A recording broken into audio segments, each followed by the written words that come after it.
Bonjour, je suis Philippe Dacosta, je suis le directeur Afrique du consortium Choco du Beau et Weidong Cloud Education. Et nous sommes un consortium qui a été invité ici par le ministère de la Transition numérique pour aider le gouvernement voir avec lui tous ses projets numériques et de transition numérique pour l'avenir.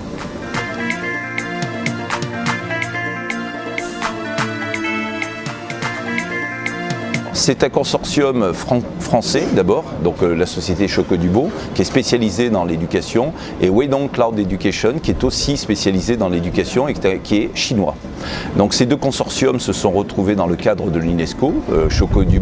Weidong Cloud Education est un partenaire privilégié de l'UNESCO depuis 2014, et dans ce cadre-là, nous œuvrons à aider les pays africains dans leur transition éducative.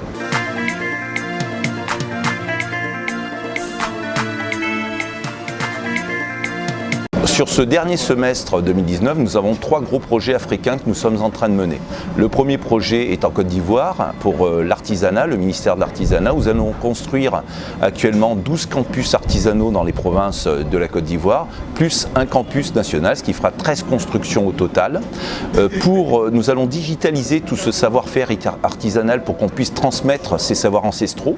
Et deuxièmement, pour que tous ces artisans puissent vendre en national comme à l'international leurs produits, nous allons construire une vitrine virtuelle pour que cela soit possible. Donc c'est un projet qui a été conjointement mené entre le consortium Choco du Beau, Weidong Cloud Education et le gouvernement de la Côte d'Ivoire.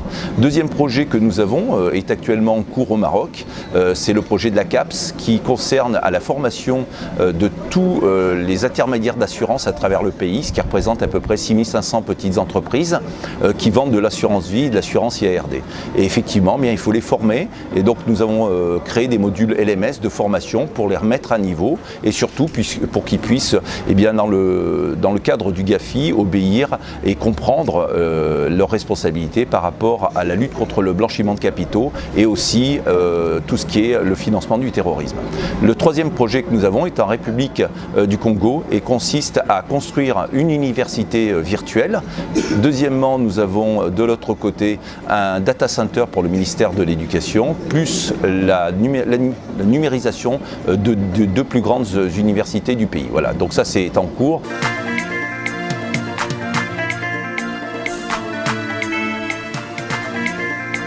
Dans le cadre de cette visite qui a duré à peu près une semaine, nous avons visité déjà le ministère qui nous a invités.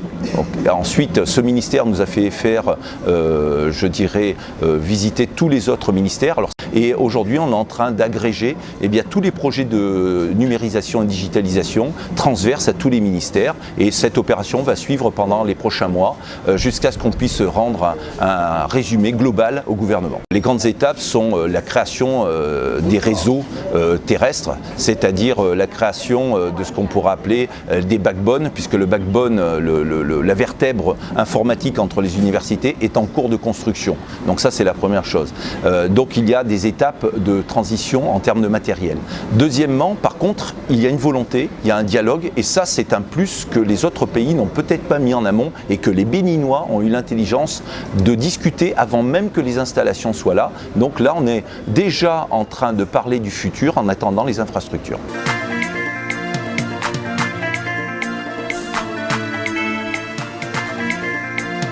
Alors la qualité d'Internet au Bénin, on va dire qu'il y a de gros progrès à faire effectivement. Parce que la répartition n'est pas partout. Cotonou est quand même une ville privilégiée parce que la majorité de la population se retrouve dans cette ville. Donc des efforts ont été faits, mais des efforts restent encore à faire.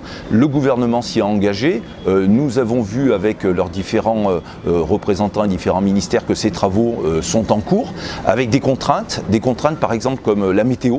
Vous avez vu qu'il y a un décalage météorologique en ce moment. On ne devrait pas être en saison des pluies, on devrait être en saison sèche.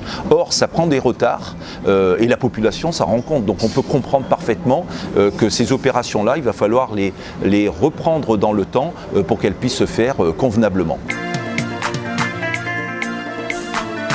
Je suis le docteur Guillaume Sivadier, responsable des partenariats internationaux au sein du consortium Weidong Choco du Beau IN.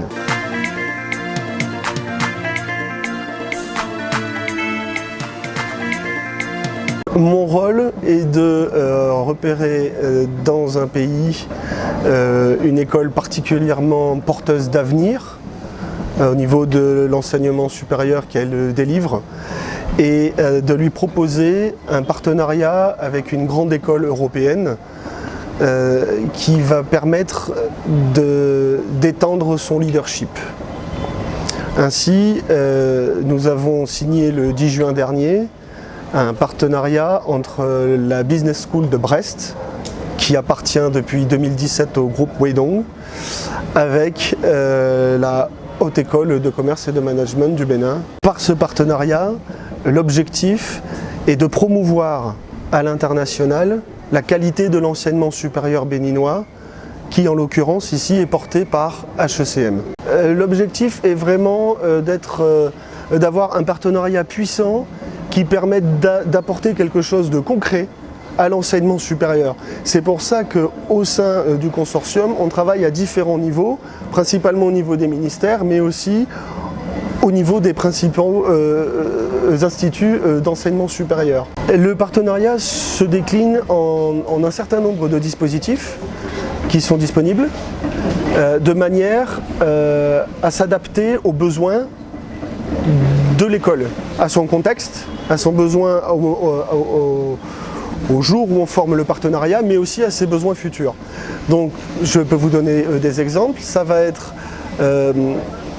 au niveau des étudiants des moyens facilités de s'inscrire directement dans l'école partenaire française, en l'occurrence, avec une facilitation donc, pour passer les concours d'entrée, une facilitation pour toute la procédure d'obtention du visa et étudiant, puisque l'ambassade ou le consulat et Campus France sont au courant du partenariat et possèdent même le contrat de partenariat privé.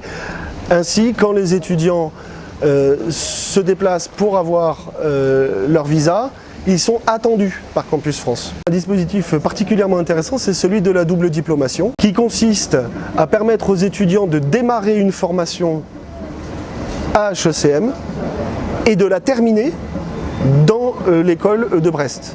De la sorte, ils n'ont fait qu'une seule formation, n'ont payé qu'une seule formation, mais ont à terme les deux diplômes, celui d'HECM et celui de Brest Business School. Et ceci n'est possible que parce que les niveaux d'exigence pédagogique et la technicité du contenu sont compatibles.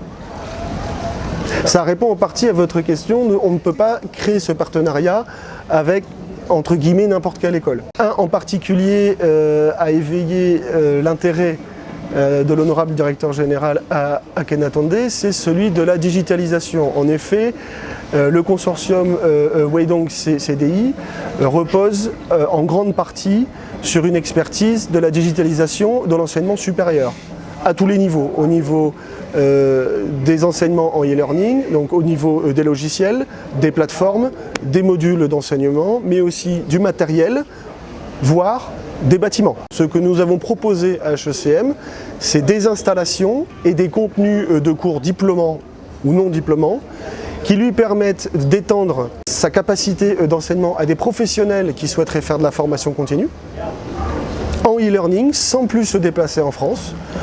Les étudiants aussi peuvent suivre des enseignements et obtenir des certificats et des diplômes directement 100% en ligne. Et pour terminer, on offre la possibilité à HECM de créer elle-même ses enseignements en e-learning en temps réel, de manière à son tour exporter son savoir-faire. En conclusion, je vous dis rendez-vous à bientôt, puisqu'on va revenir. Donc je reviendrai.